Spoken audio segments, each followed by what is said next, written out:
எங்களை எல்லாம் வளர்த்து ஆளாக்கி மறைந்தும் மறையாமல் இன்றைக்கு மட்டுமல்ல இந்த தமிழ் கூறும் நல்லுலகம், இந்த உலகம் இருக்கின்ற வகையில் பேரறிஞர் அண்ணா அவருடைய அந்த புகழ் என்பது நிலைத்து நிற்கும். காரணம், பேரறிஞர் அண்ணா அவர்கள் தன்னுடைய வாழ்நாள் முழுவதும் ஏழை எளிய நடுத்தர மக்கள், ஒடுக்கப்பட்ட மக்கள் அவருடைய இந்த வாழ்வின் முன்னேற்றத்திற்காக தம்மை முழுமையான அளவுக்கு அர்ப்பணித்துக் கொண்டு சிறப்பான முறையில் எழுச்சியான ஒரு தமிழகத்தை, அதுவும் ஒரு தாழ்ந்து கிடந்த தமிழகத்தை, வடக்கு வாழ்கிறது தெற்கு தேய்கிறது.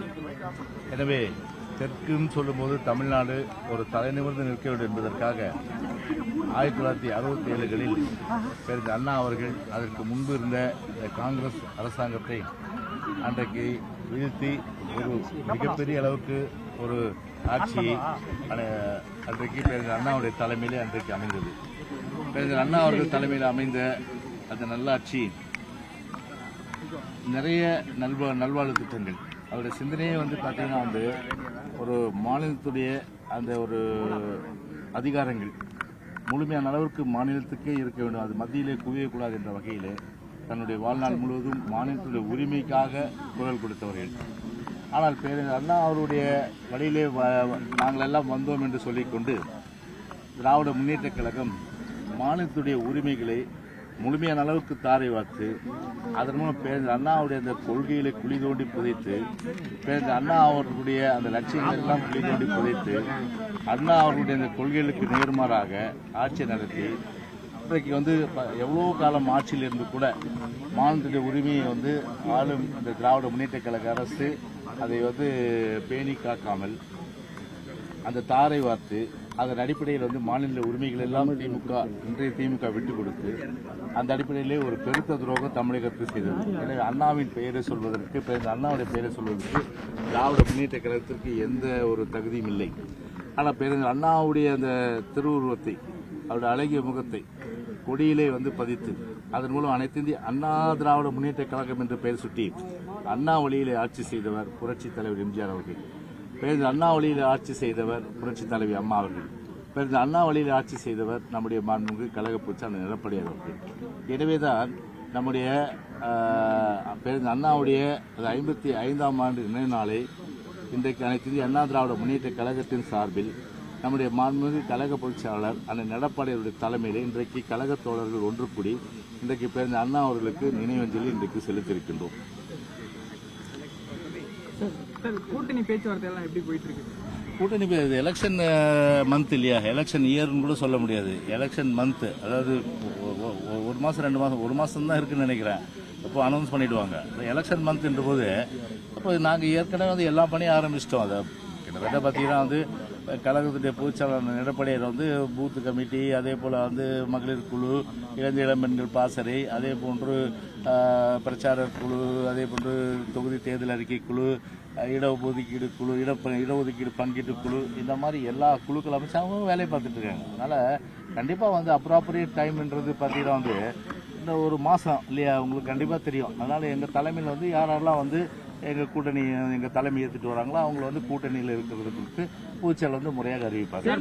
திமுக தங்களுடைய கூட்டணி கட்சிகளோட தொகுதி பங்கீடு லெவலுக்கு போயிட்டாங்க, இடங்கள் முடிவு செய்யற அளவுக்கு போயிட்டாங்க. அதிமுக அதுல பின்னடைவு சந்திச்சிருக்குதா, இல்ல உங்களோட கூட்டணிக்கு புதிய கட்சிகள் வரவேற்கிற நிலையில இருக்கு? இல்ல, இப்போ இது நல்ல அருமையான கேள்வி நீங்க கேட்டீங்க.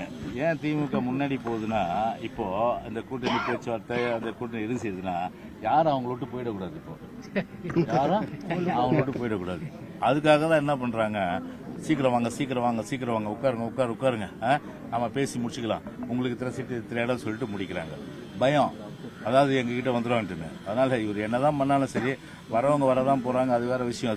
அதனால அது முறைப்படி எங்க தலைமையில் ஏற்றுக்கொள்கின்ற கூட்டணிக்கு கண்டிப்பா எந்தெந்த கட்சிகள் இருக்கின்றத முறைப்படி பொதுச்செயலாளர் அறிவிப்பார். அதனால அவங்க முன்னாடி எல்லாம் பண்றதுனால ஒரு பிரயோஜனம் கிடைய போதில்லை. இன்னைக்கு தமிழ்நாட்டில் அவ்வளோ கடுமையான அதிருப்தி, சட்ட ஒழுங்குல இருந்து, விலைவாசியில இருந்து, சொத்து வரியிலிருந்து, வீட்டு வரியிலிருந்து, மின்சார கட்டண உயர்வுலேருந்து, அதே போல எல்லா தலித் சமுதாயத்துக்கு மிகுந்த கொடுமைகள், இப்படி எல்லாத்தையும் சீர்தூக்கி பார்க்குறாங்க இன்னைக்கு மக்கள். அதனால் இப்போ இன்னைக்கு பார்த்தீங்கன்னா ஒரு அதிமுகவுக்கு வாக்களிப்பதன் மூலம் தான் இவர்களுக்கு ஒரு எச்சரிக்கை. யாருக்கு? திமுகவுக்கு ஒரு எச்சரிக்கை. இனியாவது அவங்க திருந்த போறது இல்லை. எப்படின்னு பார்த்தாலும் பார்த்தீங்கன்னா 2026 நாங்கள் தான் மறப்போம், அது ஒரு விஷயம். அதனால் இன்னைக்கு பார்த்தீங்கன்னா அந்த அளவுக்கு இன்னைக்கு ஊழலும் வந்து ஒரு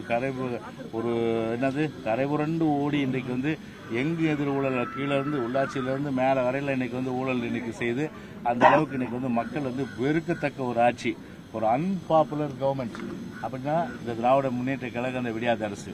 ஸோ அந்த வகையில் பார்த்தீங்கன்னா அவங்க எவ்வளோதான் வந்து குழுக்கள் போட்டு முன்னாடி போய் சீட்டல் பகிர்ந்தாலும் சரி, தேர்தலில் ஒருபோதும் அவங்க ஜெயிக்க போறது கிடையாது. தற்போது திமுக கூட்டணியில் இருக்கீங்க, யாராச்சும் பாமக தேமுதிகவோட ஏதாவது கூட்டணி பேச்சுவார்த்தை நடக்குதா? இல்ல அதெல்லாம் வந்து உங்ககிட்ட சொல்லணும். அதெல்லாம் ஒரு அரசியல் கட்சி தான் வந்து பாத்தீங்கன்னா எங்க கூட எல்லாரும் தான் பேசுவாங்க. யார் யார் பேசுறா நாங்க சொல்ல முடியாது. இப்போ தற்போது திமுக கூட்டணியில் இருக்க யாராச்சும் அது இப்போ ஏங்க செய்தி 1000 போடுவாங்க, பேப்பர் வைக்கணும், ஊடகங்கள் பார்க்கணுன்றதுக்காக பரபரப்பா போடுவாங்க, பரபரப்பா போடுவாங்க. அதே போல வந்து இது ஊடகங்கள்ல வந்து செய்திகள் வந்து பரபரப்பா வந்து வரும். அதெல்லாம் உண்மை இல்லை. அதெல்லாம் வந்து எப்படி இருந்தாலும் சரி, அதாவது ஒரு இயர்ஸ் கணக்கில் இல்லை, ஒரு மந்த்ஸ் கணக்கில் இல்லை, இன்னும் 1 மாசம் இருக்குது, வெயிட் பண்ணுங்க. அது வரல பார்த்தீங்கன்னா அதில் எந்தெந்த கட்சி எங்களோட கூட்டணியில் இருக்கிறதால கண்டிப்பா வந்து எங்க கட்சி பொசிஷன் சொல்லுவாங்க. திமுக கூட்டணியில் தற்போது திமுக கூட்டணியில் இருக்கிற கட்சி ஏதாச்சும் அதிமுக கூட்டணி தர வாய்ப்பு இருக்கு, அது பேச்சுவார்த்தை நடந்துட்டு இல்ல அதெல்லாம் வந்து சஸ்பென்ஸுங்க. இப்போ உங்களுக்கு வந்து சொல்லணும்னு அவசியம் இல்லை, புரியுது? அதெல்லாம் வந்து நீங்க ஒரு ஆர்வத்தில் கேட்குறீங்க நீங்க. அதெல்லாம் வந்து பார்த்தீங்கன்னா இப்போ லாஸ்ட் மினிட்ல எது வேணாலும் நடக்கலாம், புரியுதுங்களா? அப்படித்தானே கடந்த காலத்தில் எவ்வளோ எலெக்ஷன் பார்த்துருப்பீங்க. லாஸ்ட் ஒரு 3 நாள் 4 நாள் முன்னாடி கூட எல்லாம் வந்து அணி மாறுற அந்த நடைமுறையெல்லாம் வந்து தமிழக அரசியல் வரலாற்று நடந்து தானே இருக்கு. அதனால் அது எல்லாமே சாத்தியக்கூறுகள் உண்டு. அதனால் லெட்ஸ் வெயிட் அண்ட் see. அதிமுக பிஜேபி கூட்டணி வர இது வந்து தேஞ்சு போன ரெக்கார்டு, இது தேஞ்சு போன ரெக்கார்டு மாதிரி அதே கேள்வி கேட்டிருக்கீங்க. அதனால இனி அந்த கேள்விக்கே இடம் இல்ல, கேள்வியும் எழாது. அதனால வந்து ஃபுல் ஸ்டாப் வச்சாச்சு. பிஜேபி விமர்சனமே பண்றது இல்ல, யாரு விமர்சனம் பண்றது இல்ல, திமுக விமர்சனம் பண்ற அளவுக்கு அதிமுக பிஜேபி இங்க விமர்சனம் பண்ணிட்டு அங்க போய் மோடி கால விழுந்துட்டு வராங்க. அங்க இங்க விமர்சனம் பண்ணிட்டு அங்க போய் பல்லுக்கு தூக்கிட்டு வராங்க. இங்க புரியுதுங்களா? அந்த மாதிரி வந்து நாங்க கிடையாது. எங்களை பொறுத்தவரை தோழமையோட இருந்தோம். இப்போ வந்து பாத்தீங்கன்னா ஒரு எதிரி என்ற கண்ணோட்டத்தோட தான் நிச்சயமா பார்ப்போம். அதனால அதுக்கு உண்டான விமர்சனங்கள் வந்து கண்டிப்பா வரும். ஓகேவா? ஏற்கனவே பண்ணிட்டு இருக்கோம், கண்டிப்பா வரும். ஓகே.